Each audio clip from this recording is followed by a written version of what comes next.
Good morning.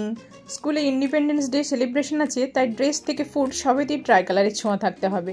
অবশ্য school থেকে এটা ইনস্ট্রাকশন আছে। এদিকে টিফিন এমন বানাতে হবে যেটা মাম্মাম খাবে, ও তো আবার সব কিছু খায় না। এই ট্রাই কালারের লুচিটাই আমার কাছে বেস্ট মনে হয়েছে। সাথে একটু আলু ভাজাও করে দিয়েছি, মাম্মাম আলু ভাজাটা খেতে ভালোবাসে। আর মাম্মামের জন্য আমাকে নতুন করে কত কিছু যে শিখতে হচ্ছে আর করতে হচ্ছে। বলো, ইন্ডিপেন্ডেন্স ডে সেলিব্রেশন হবে। এবার গুড মর্নিং বলো। এক ডাকে ঘুম থেকে উঠে রেডি হয়ে নিয়েছে, আর এত এক্সাইটেড যে কিছু না খেয়ে স্কুলে চলে গিয়েছিল।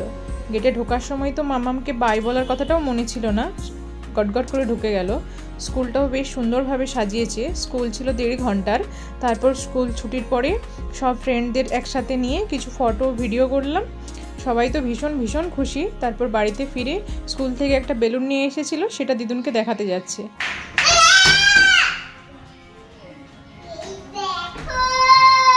তারপর সন্ধেবেলায় ড্রেসটা মামামের জন্য নিয়ে এসেছিলাম ইন্ডিপেন্ডেন্স ডে হিসেবে উপলক্ষেই। তা বললো, মামা আমাকে এই ড্রেসটা পরিয়ে দাও। তাই ড্রেসটা পরে কয়েকটা গান করলো, আমি সেগুলো ভিডিও করলাম।